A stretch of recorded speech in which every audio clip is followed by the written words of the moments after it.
dunia maya ini apakah sudah menjadi representasi dunia nyata pada saat ini? Itu saya itu pro dan kontra itu baik nggak ada di dunia maya? Boleh, ada. Baik atau tidak?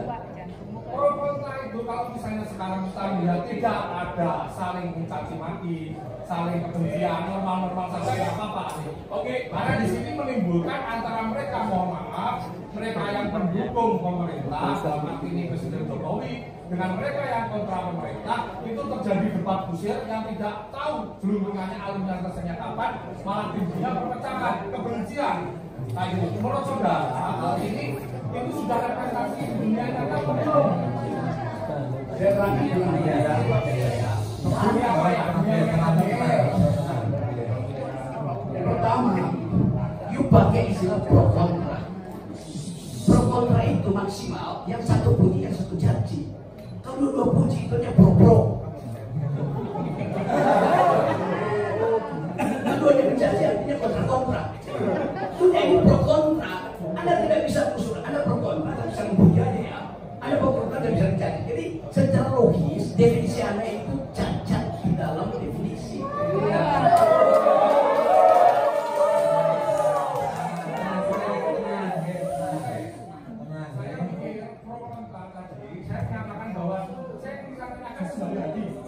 Dunia maya menurut saudara ahli merupakan representasi dunia nyata atau tidak? Dunia maya itu, perhatikan ya kalimat saya, sesuatu yang diupload ke dunia maya mengalami abstraksi. Anda nggak bisa lihat. Kalau saya bilang bangsa Jokowi, Anda bilang Anda maki, orang itu lagi berbagi, memaki-maki kalimatnya bangsa, tetapi sebenarnya dia lagi gembira. Bagaimana cari representasinya? Itu hanya bisa dibaca dengan metode dalam ilmu hukum namanya hermeneutics of suspicion. Pernah belajar itu nggak?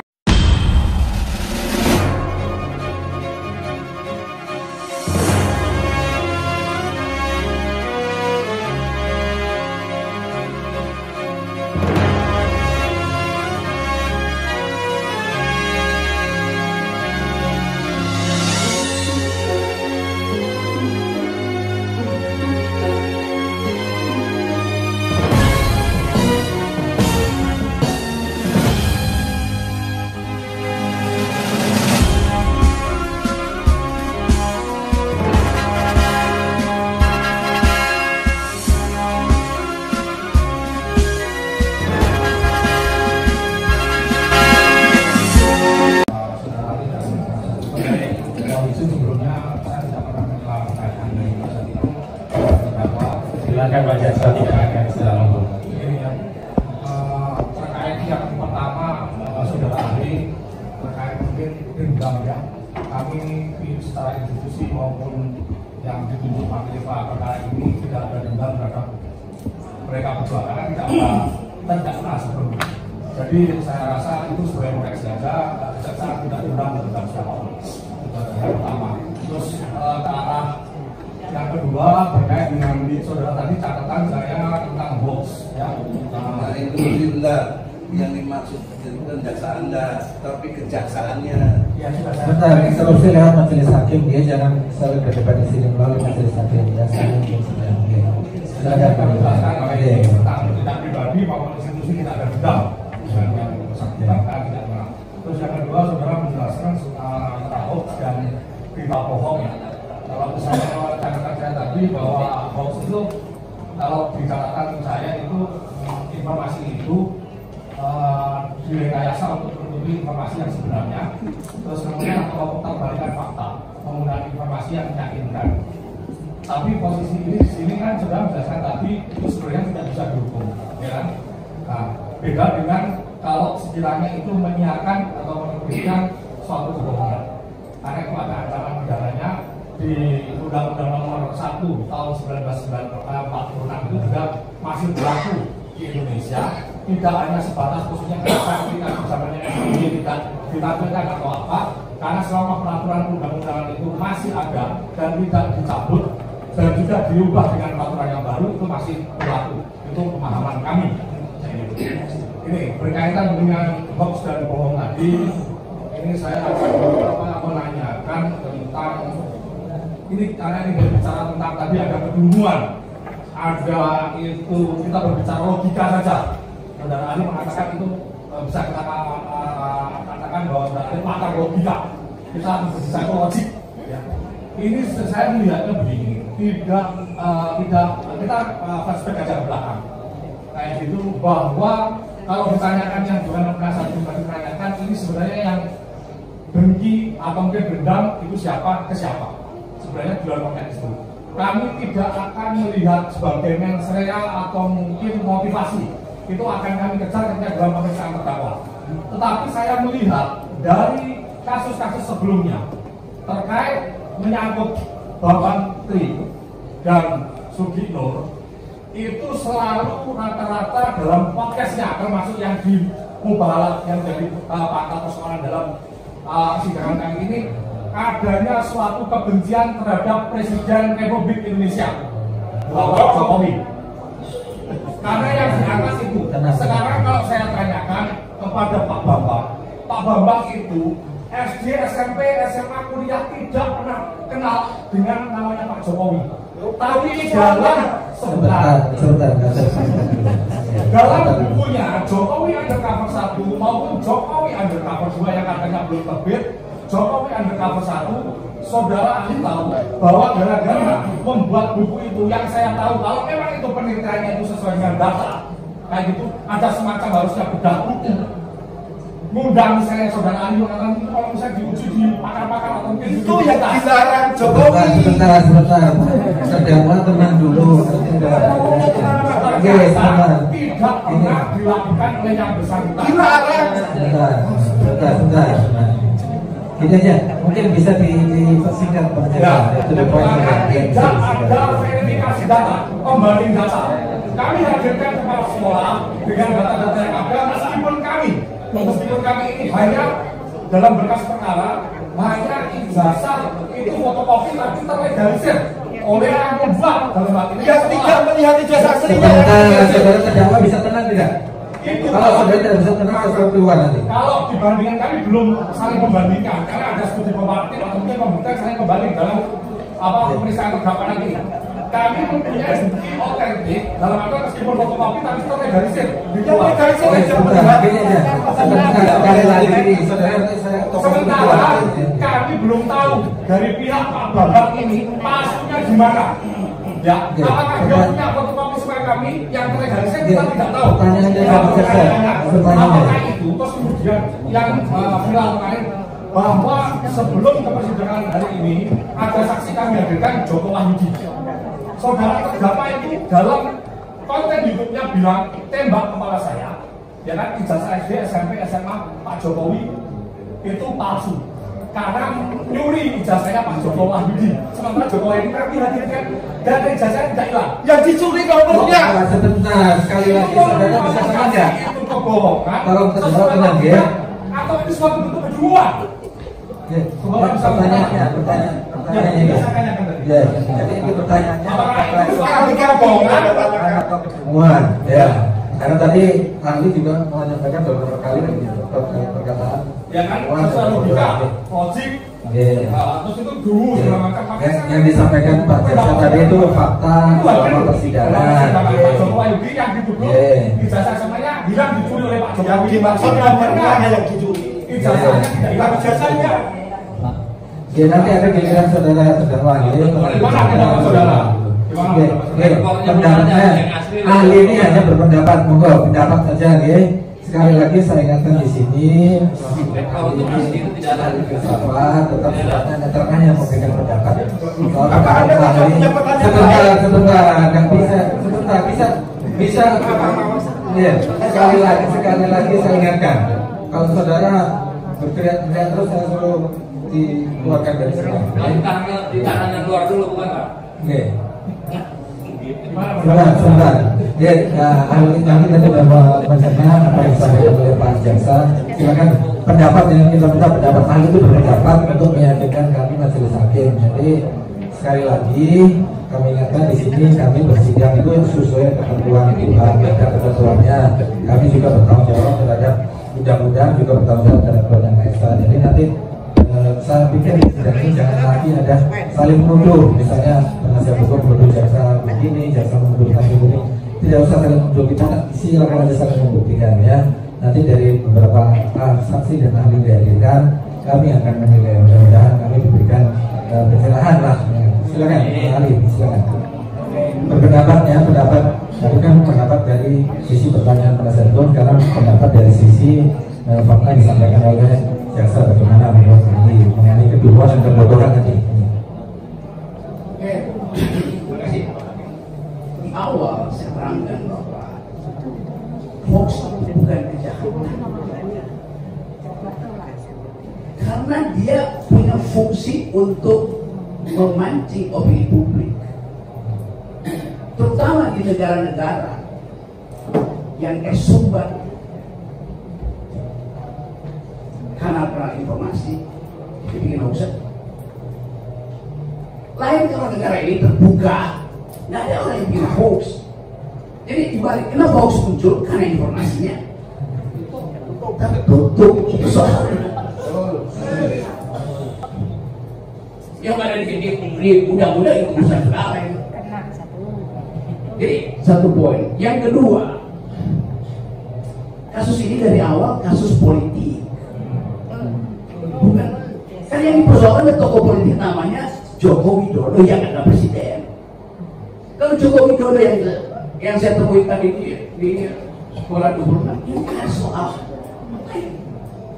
justru karena tadi prinsip noblesse oblige, maka seluruh mata itu mesti diarahkan dengan kecurigaan penuh pada Jokowi. Itu dasarnya. Tanda berpikirnya begitu.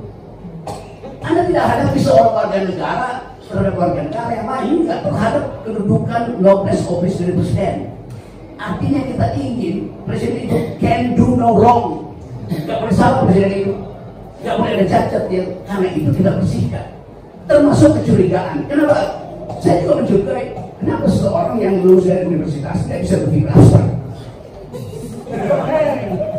tidak bisa berpikir konseptual. Kenapa saya curigai?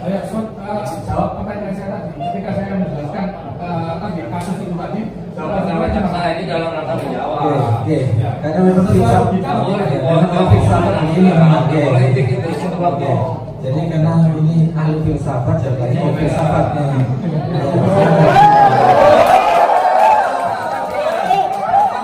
Ya, tertib ya, penonton tertib ya. Saya ingatkan penonton tertib ya. Ini sudah bukan ya. Silakan dilanjutkan aja, silakan.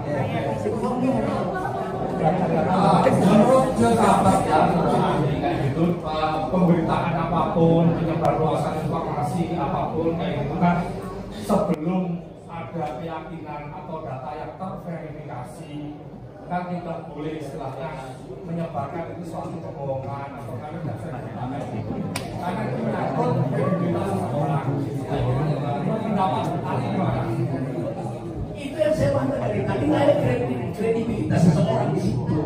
Presiden nggak punya kredibilitas sebagai manusia yang punya jabatan publik. Apa kredibilitas presiden? Dia dipilih rakyat supaya meneruskan kepemimpinan. Dia juga bisa ditentukan rakyat. Apa kredibilitas? Intinya Anda mesti paham di dalam hukum personal law yang adalah human dignity.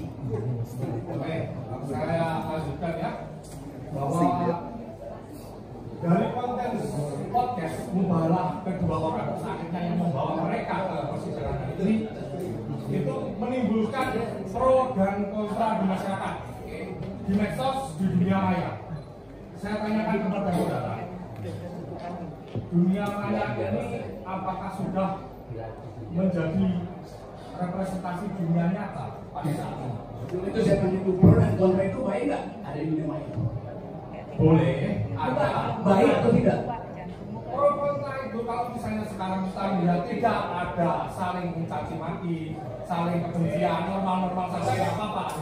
Oke, karena di sini menimbulkan antara mereka, mohon maaf, mereka yang pendukung pemerintah, dalam arti ini Presiden Jokowi, dengan mereka yang kontra pemerintah, itu terjadi debat kusir yang tidak tahu gelundungannya alurnya selesainya kapan, malah timbulnya perpecahan, kebencian. Nah, itu menurut saudara, hal ini itu sudah representasi dunia nyata belum?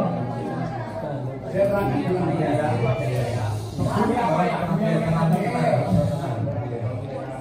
pertama, you pakai istilah pro kontra. Pro kontra itu maksimal yang satu puji, yang satu janji. Kalau dua puji itu hanya pro. Keduanya menjanji artinya kontra. Sudah ini pro kontra. Anda tidak bisa usul, Anda pro kontra, Anda bisa puji aja ya. Anda pro kontra tidak bisa menjanji. Jadi secara logis definisi Anda itu cacat di dalam definisi.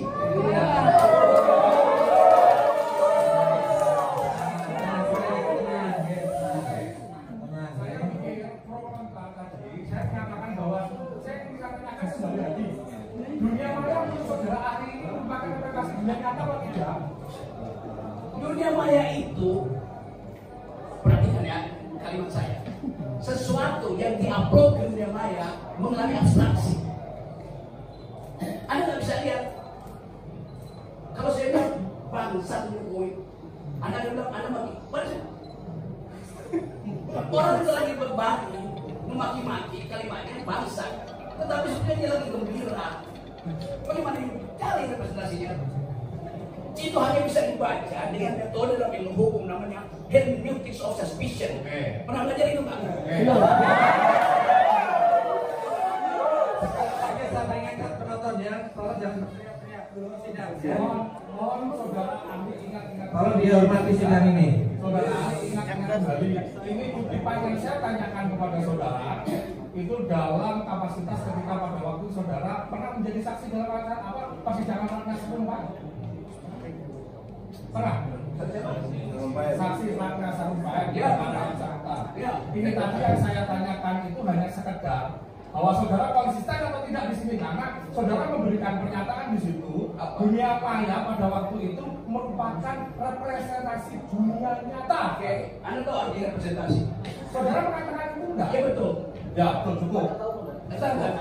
Anda tahu nggak representasi itu bukan identitas pilih, tapi representasi. Saya kayaknya sudah dijawab. Ini saya lanjutkan pertanyaannya. Hei,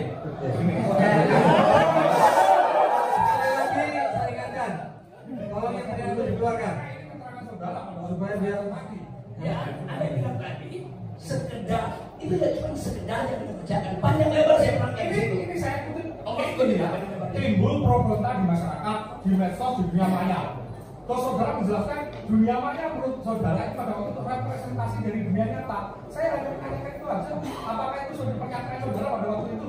Apakah itu pernyataan sejak penggal atau sejak tadi?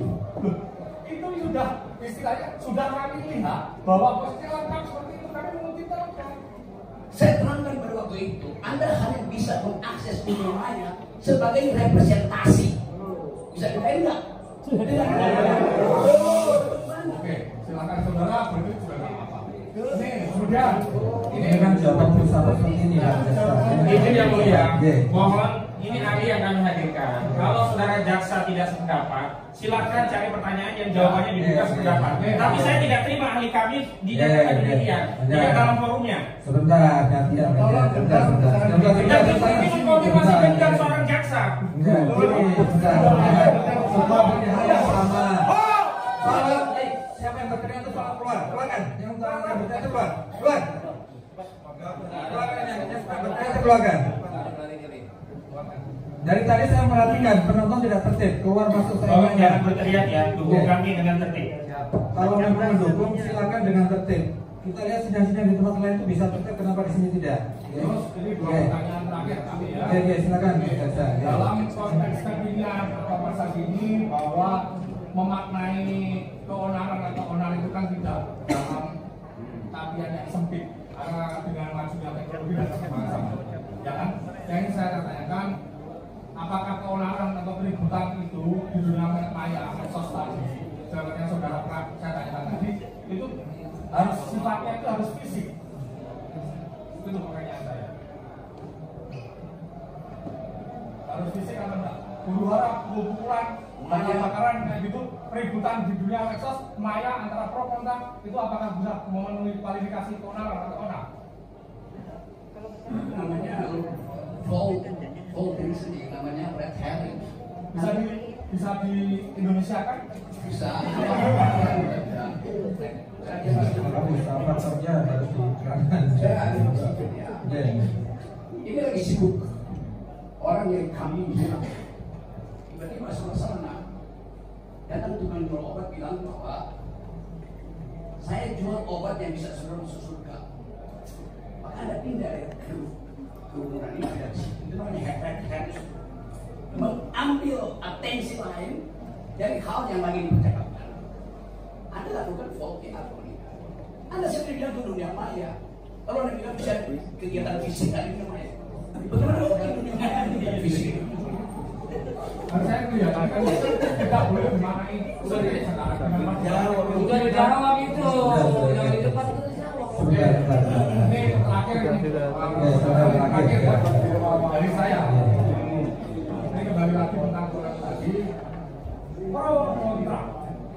Ya, dari segi bahasa, menurut saudara, apakah bentuk suatu pengarang atau orang? Terus berikutnya, ya, kegaduhan di metode, apakah bisa diartikan sebagai bentuk orang atau aja penegasan saja? Hukum itu dilakukan dengan dua maksud. Pertama, menuntut keadilan dengan segala versi. Kedua, menguji keadilan. Karena itu ada peran devil's advocate, advocatus diaboli bahasa Latinnya. Dia memang tugasnya membuat keonaran. Anda lakukan hal yang sama. Ini semua keonaran. Kan itu maksudnya. Kan tidak fisik. Iya nggak fisik, tetapi nggak boleh. Bikin onar. Yang ada maksud keonaran itu kalau menyebabkan akibat material. Di mana ada akibat material yang keonaran di dunia maya? You are playing devil's advocate. Ada lagi dari yang menambahkan? Halo? Singkat saja. Tadi kami menyebut sedikit tentang pendapat bahwa ada penjelasan ahli bahwa Presiden Jokowi itu tidak paham Pancasila. Lalu kalau kita melihat bahwa pengertian dari sumber dari segala sumber hukum di Indonesia itu Pancasila, apakah ahli sependapat dengan itu? Sumber dari segala sumber hukum adalah Pancasila di Indonesia. Bukan saya sependapat, faktanya memang begitu. Tapi saya tidak sependapat kalau saya bikin kajian filosofi bahwa Pancasila itu sumber dari segala sumber hukum. Itu yang menyebabkan kalau saya pakai parameter itu seluruh peristiwa reasoning kebijakan Jokowi tidak fit and proper dengan sumber segala sumber hukum itu. Baik, enggak. Saya hanya menanyakan apakah sumber dari segala sumber hukum di Indonesia adalah Pancasila itu sudah menjadi pedoman. Ya, Baik. Artinya bahwa dalam kehidupan bernegara, berbangsa, bermasyarakat, berbangsa dan bernegara, semua warga negara Indonesia harus berdasarkan Pancasila. Ya? Salah satu butir pelaksanaan dari Pancasila adalah salah satunya saling menghormati sesama manusia. Nah, dihubungkan dengan penjelasan ahli bahwa tadi dikatakan bahwa hoax itu bukan kejahatan, orang saling caci maki di dalam ruang publik sekalipun di media sekalipun itu biasa-biasa saja, boleh-boleh saja. Yang saya tanyakan, kalau itu menimbulkan suatu hal yang pada akhirnya tadi saling dendam, saling caci maki, saling bermusuhan, ada pro dan kontra. Bagaimana dengan kehidupan bangsa kita? Bagaimana dengan pendidikan moral bangsa kita? Kita ini yang senior-senior ini kan memberikan edukasi kepada yang junior-junior. Kalau hal ini dibiarkan adanya caci maki, apalagi di ruang publik, bagaimana dengan moral anak-anak cucu kita nanti? moral anak-anak kita lebih bagus dari moral Anda sebagai senior. Keterangan 3 jam lalu seorang anak SD umur 14 tahun wawancara saya di ruang rapat. Dia anak SMP, matanya cacat. Dia mendengarkan seluruh podcast saya tentang keadilan.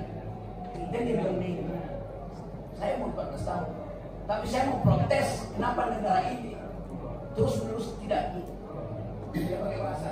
Bukankah negara ini Pancasilais? Kenapa keadilan susah betul diperoleh?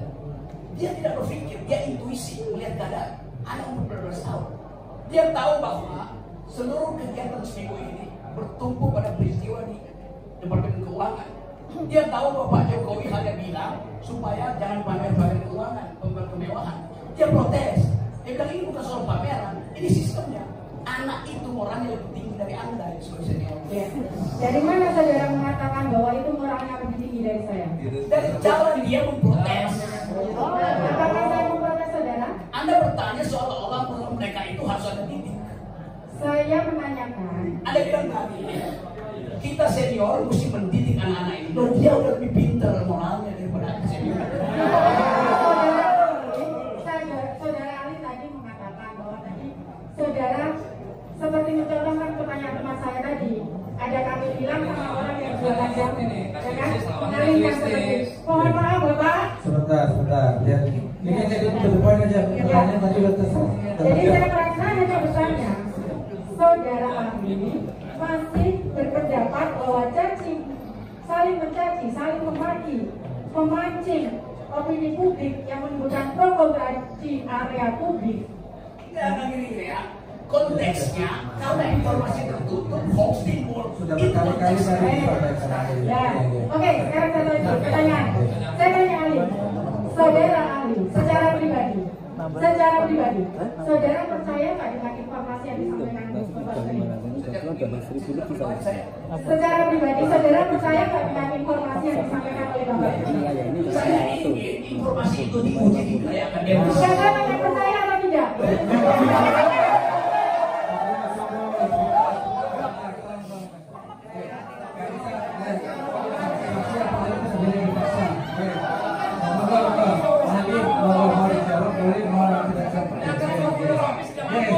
Sudah saya sampaikan ya.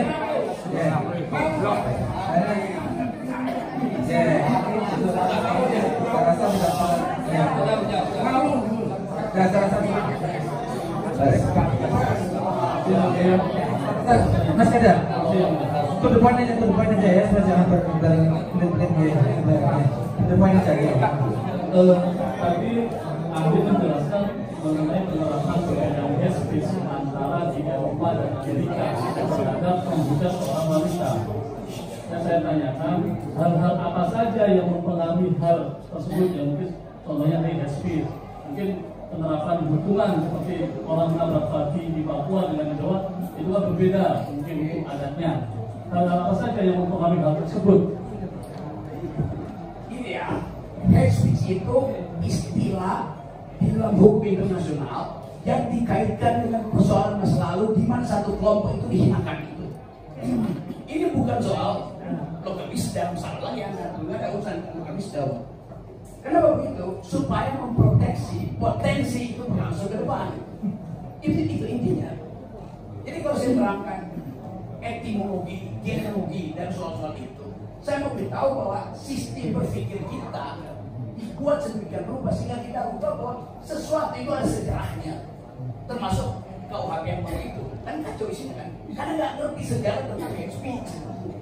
Jadi kita bilang, oh hate speech artinya dalam Indonesia. Oh hate speech itu kata utuh, nggak boleh diterjemahkan. Begitu terjemahkan dia berubah menjadi fungsi utuh. Kita buat saja siapa yang yakin bahwa itu benar apa salah. Loh itu nalarnya ada di situ. Jadi saya kasih kritik bahkan ke pembuat undang-undang. Anda nggak baca sejarah intelektual dari demokrasi dan hukum itu. Itu pentingnya. Kalau suhu dia aja intelektualis. Ini kan filosofi. Itu. Jadi kalau saya layani bukannya ini, saya cuma bayangkan. Kalian di fakultas hukum belajar apa ya? Kalian belajar undang-undang hukum. Kita semua tahu ya, kalau kita semua belajar filsafat, jadi Pak Jaksa, kita juga tahu.